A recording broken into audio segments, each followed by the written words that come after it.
fast, and hard-hitting. That's literally what it says in the sales brochure regarding the Plainsman hover tank. And that's what we're going to explore. That's what we're going to look at in this podcast. We've been exploring various tanks, comparing them to mechs, and pushing through the vehicles. It's now time to start leaping into some of the various hover attack crafts and skimmers in the Battletech universe. Truly combined arms.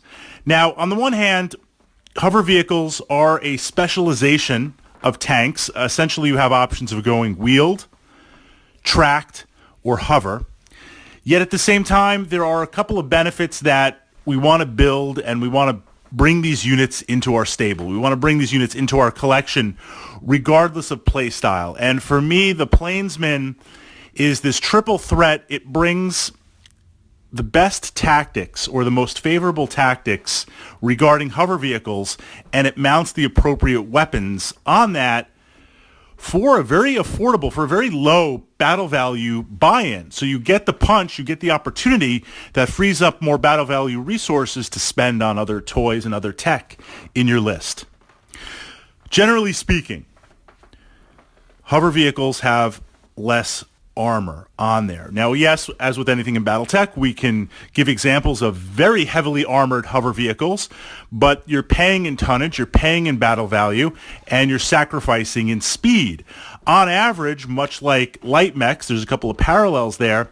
The idea is what keeps you alive is not the armor. If you're getting hit as a hover vehicle, you might be able to take one or two hits, assuming they're not catastrophic, but it would be better to use the mobility, use that extreme mobility to stay out of firing arcs, and 100% absolutely stack the hexes. That's what protects you, this burst of straight movement with minimal facing turns so you can move that maximum speed. That's going to mean your opponent, even at medium and short ranges, is going to require 10s, 11s, 12s to hit you, using that speed also to force them, if they are going to shoot at you, to reposition, to be moving, to be walking, to be twisting, trying to put them in that challenging spot in there. So tactically, the Plainsman, the weapon system on it mounts 2 short-range missile 6-packs and 1 short-range missile 2-pack.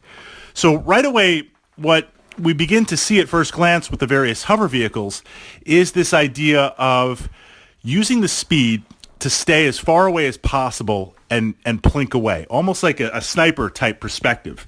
And while that works on certain vehicles, by the very nature of moving in a straight line, or as straight a line as possible, this sets things up really, really nicely for an attack run.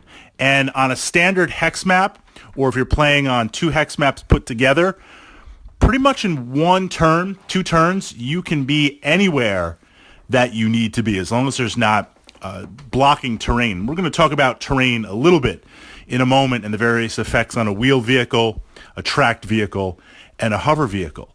So turn 1 with the Plainsman, we want to get into position. There's a term called area of engagement in Battletech, and this is a pocket of hexes, usually about a circle of hexes, that push out 5 to 8 in a radius from where you've engaged with your opponent. So I've got my lance, you've got your lance, we're moving forward, we're now locked in, we're engaged. That circle of engagement is kind of the danger zone to be in. While that's happening, the Plainsman is going to move up the sides, left, right side, front, back. It's going to stay out of that bubble of engagement.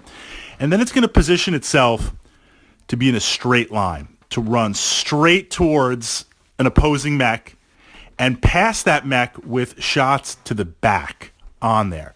So, of course, as soon as you're in range on the way in with short-range missiles, stacking with moving, stacking with long range, even if I need 10s, 11s, 12s, I'm going to shoot. I'm always going to roll the dice.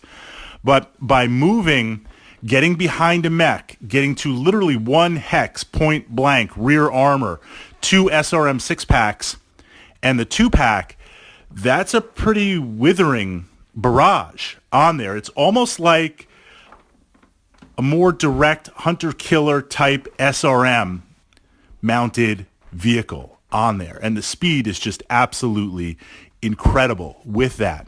It has the ability, you do that, no mech wants to get hit in the back. You do that to a medium mech, you do that to a heavy mech, you do that to an assault mech on there. It's going to put some damage on it. And again, by the time that these forces are engaged, your lance versus my lance, you're really not going to want to turn to waste all of your guns on this fast-moving hover vehicle, which again, even at close range, I'm not going to have the modifiers of range protecting me because you're going to be close too, but stacking those insane movement modifiers, moving straight out, very, very potent, very, very powerful. The Plainsman also mounts enough damage, potential damage output on the missiles with a spread. Light mechs don't like it. It makes a great vehicle to literally chase down light mechs or do this kind of, I was going to say flyby, this kind of hover by light mechs if you can catch some of them on the side or the rear. That has the potential to be devastating also. So, downsides. Armor, of course. Very vulnerable to motive hits. Now, what vehicle isn't, of course? Obviously, in the middle, vehicles that are tracked tend to be able to handle motive hits where it slows down movement, immobilizations, various damage to the turret, things like that. It's going to happen to every vehicle, but tracked vehicles with the armor and the facing and how things are set up suffer the least.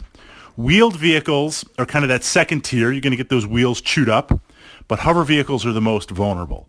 So again, being careful not to take hits as much as possible to keep that in mind. Also, regarding fighting city tech, fighting in an urban environment, this is where any type of hover vehicle does not want to navigate on there. Because just by the very nature of, in many urban and city tech type games, there's roads, there's crossroads. You might get a slight burst for one turn, but then you're going to have to make another turn, spend some movement points turning, only move halfway.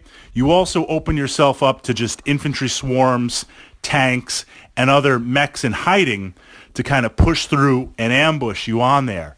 I really would not want to be a hovercraft pilot moving into there in that situation. That's not to say you can't play them in there. Sometimes you have a list. Sometimes you don't know what you're fighting with ahead of time. But that said, that is the primary focus of this hovercraft, and it is one of my favorite medium to heavier type hovercrafts just based on the speed and the punch and the delivery of those missiles. You line it up, you head straight in, you blast that rear armor, you move past, you circle around for another pass, and then you're on the way back in pushing it.